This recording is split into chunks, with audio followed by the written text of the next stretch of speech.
I could feel someone shaking me. What is it? Rubbing my eyes, I could see someone looking up at me. She looked really worried, as if she was about to start crying, as if she was invisible, because just like the screen suddenly changes, but she doesn't appear. Yume-chan, what's wrong? You crying? What was it about?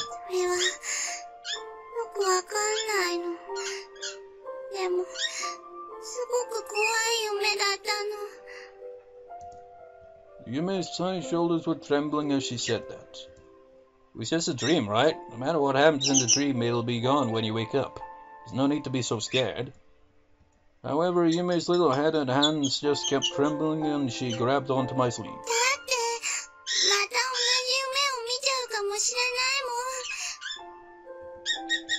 Don't worry, it won't come back.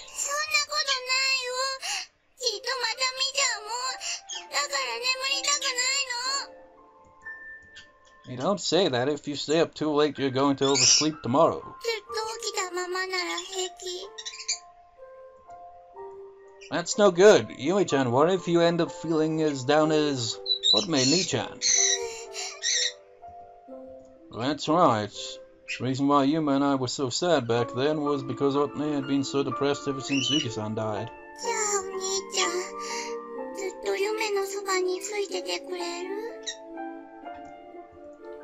Me?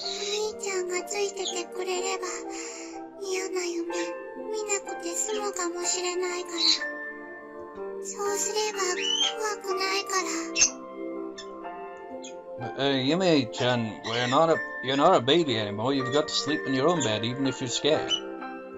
But Yume wouldn't let go of my sleeve at all.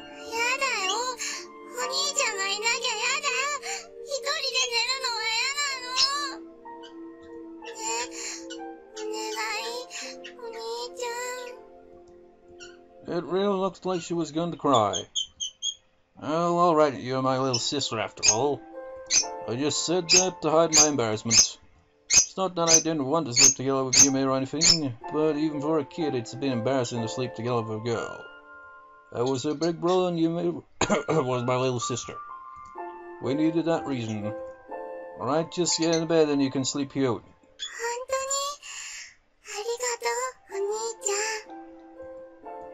Yume looked really relieved to hear that and climbed up into my bed. Yume was pretty cold, but she'd probably warm up in the bed. However,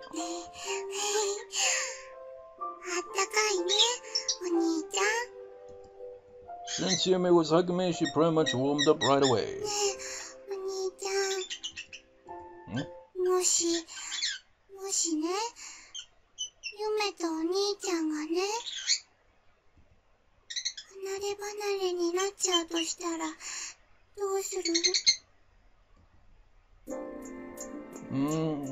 I slowly woke up.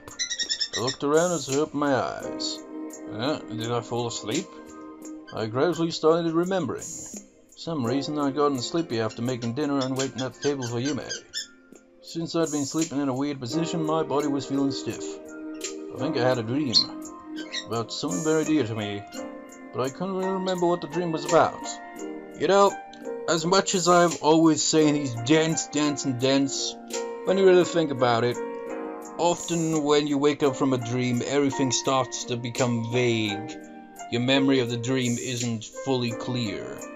It's like you can remember bits of it, but it's so vague and hard to put together.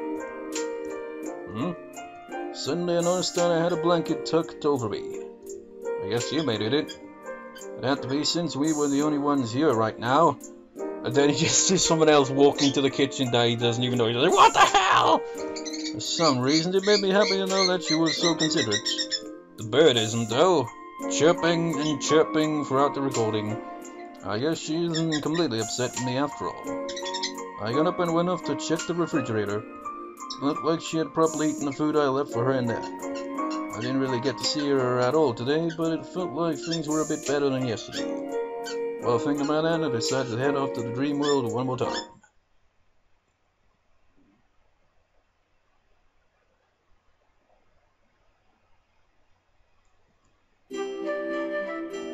I woke up really early, probably because I slept twice yesterday.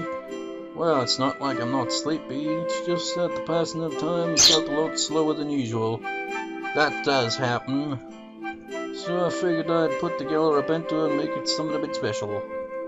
And now I just need some breadcrumbs to... I suddenly heard footsteps coming down the stairs. From nowhere I saw Yume pop up in the living room already in her uniform. Good morning, Yume. Yume just kept walking towards the front door without saying anything. Yume, wait up! I turned off the stove and chased after Yume. Yume turned her head while putting on her shoes and gave me an expressionless look. Well, it's nothing important, but... Thanks for yesterday, you know, the blankets. Yume sounded a bit peeved as she said that. Do you want breakfast? I made some good stuff today. Yume suddenly turned her face away from me. Huh? For some reason, Yume looked a bit pale. Hey, Yume. You feeling sick? Having said that, she suddenly exhaled and it looked painful. I could tell just by looking at her that she was overworking herself. You dunce, don't be so upstate when you're sick.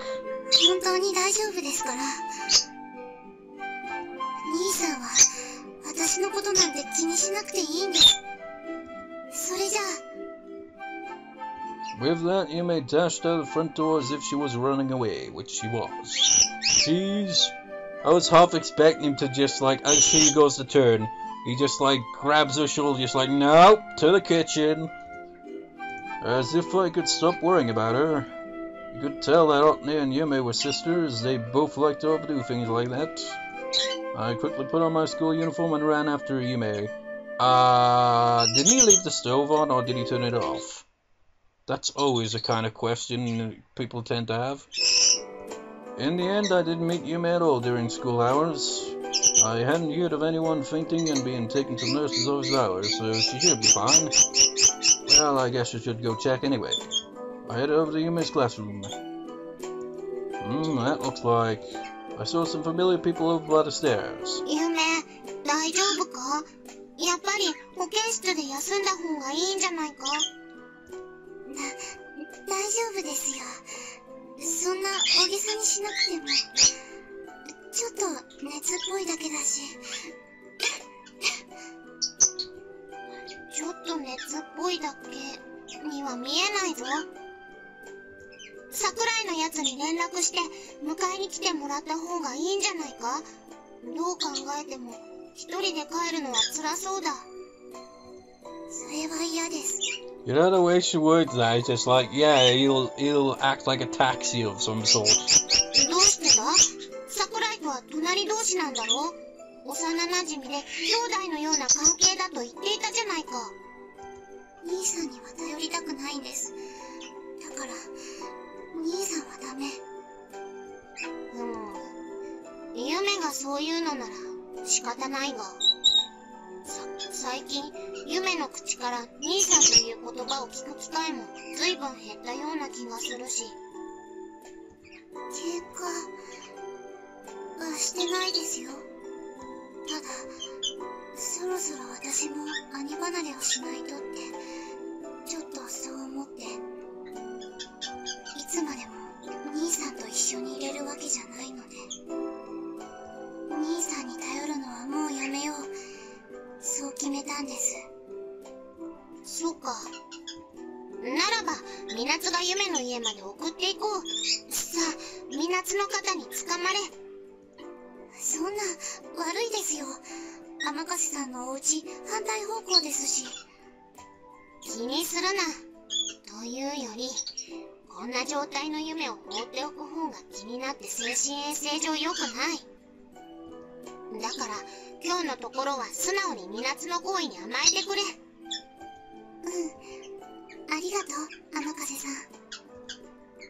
Amakase walked off as Yume leaned against her shoulder. But what the... Does she really hate it that much when I do something for her? I think it's...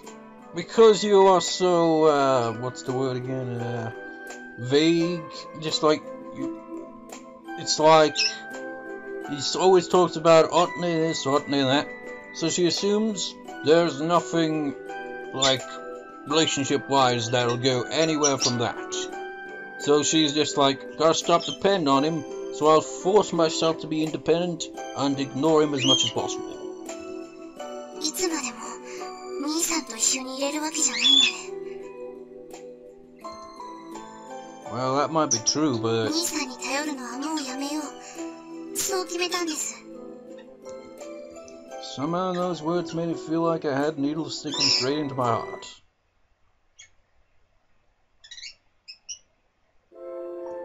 Feeling really sad, I wandered around the shopping district all alone. I didn't really feel like going home. The day was coming to an end, and with so few people around the shopping district, the winter wind cut deeper and colder than usual. I wonder how many times I've sighed now. いつまでも兄さんと一緒にいれるわけじゃないので。兄さんに頼るのはもうやめよう。そう決めたんです。 Yume's words from earlier kept spinning around in my head. It shouldn't be such a big deal. I mean, I can't be with my little sister forever. It's only natural for siblings to grow further apart as the years pass them by. But even so, why am I feeling so down about it? Ah, jeez. Hanging around here and thinking about it won't do any good. I guess I'll go back home and make some dinner. That way, maybe I can calm down a bit. I'm home. I couldn't decide whether I should go to my house or the Asakura residence, but in the end I ended up picking the latter option.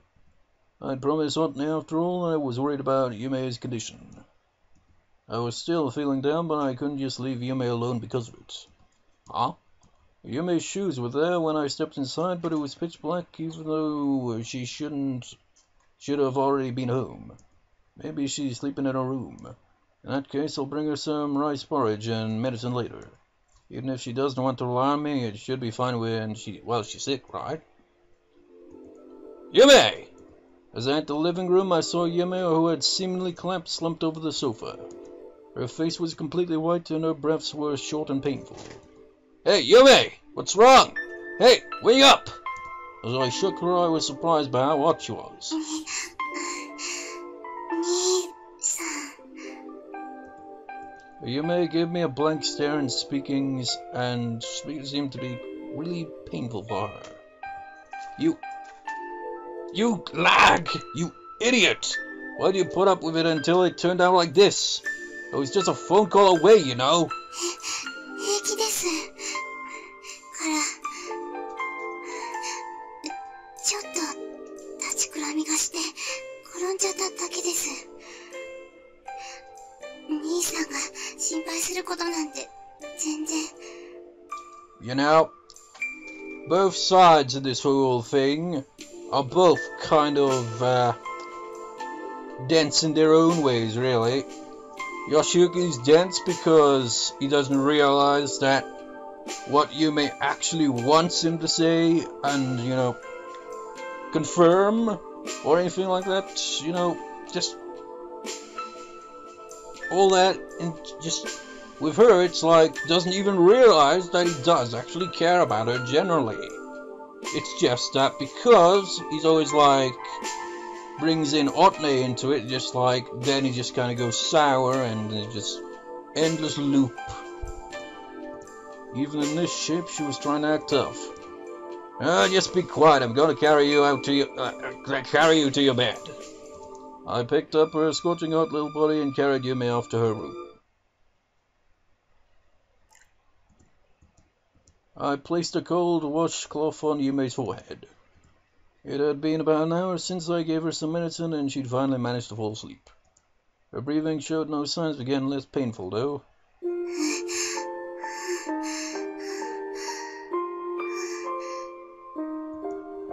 In order to stop her from rolling around because of the pain, I had her on a futon. The house was surprisingly quiet with just the two of us around.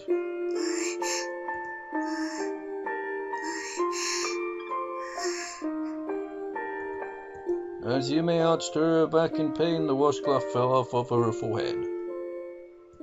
The washcloth I picked up was already lukewarm from absorbing her fever's heat.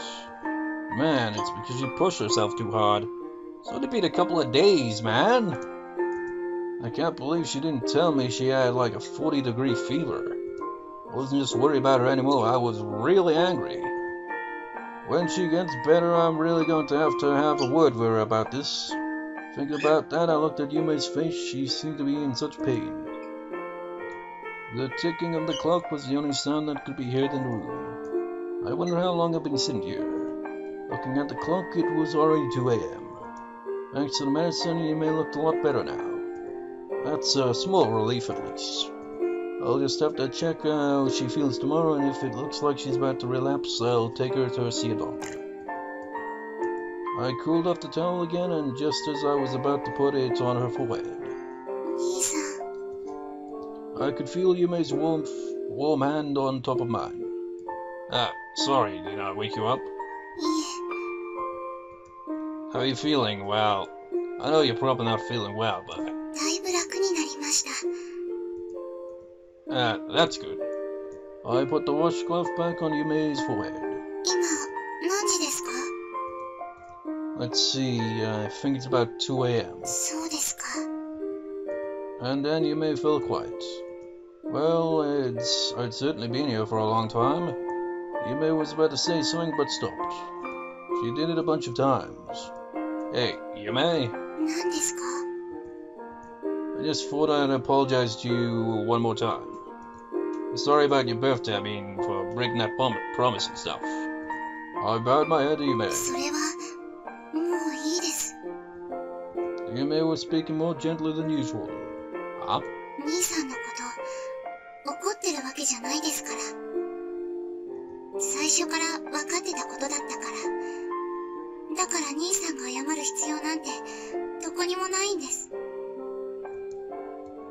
You knew it would. Am I really that unreliable? Well, I know I break promises every now and then, but I'm a bit shocked. Yume looked at me as if she had given up on something.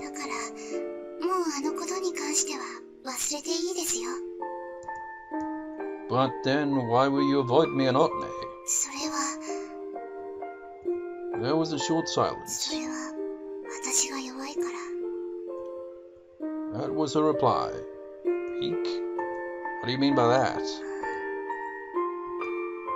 Yume? But Yume refused to say any more. She just looked up at the ceiling and didn't move a muscle. I guess it's time for me to leave then. I'll be sleeping on the couch downstairs, so just call for me if you need anything. Well, if anything happens, good night. As I was about to get up, I noticed something holding onto my right sleeve. When I took a look, it was Yume's hand. Yume? Huh? Could that be the promise? As Yume hurriedly let go of my sleeve, our eyes accidentally met. Her face had turned scarlet red. My heart skipped a beat. Yume? She didn't reply. Okay, I'll stay here and nurse you for a bit longer then. If I stop now and your fever comes back, all my hard work would have been for nothing. Though it sounded a bit unnatural, I sat down next to Yume's futon again. Yume didn't say anything. Her eyes were closed too.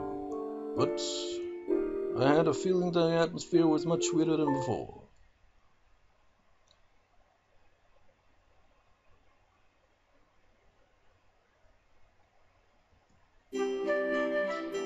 The morning sun peeked in through the window and waking me up, and the bird chirps along to the other birds.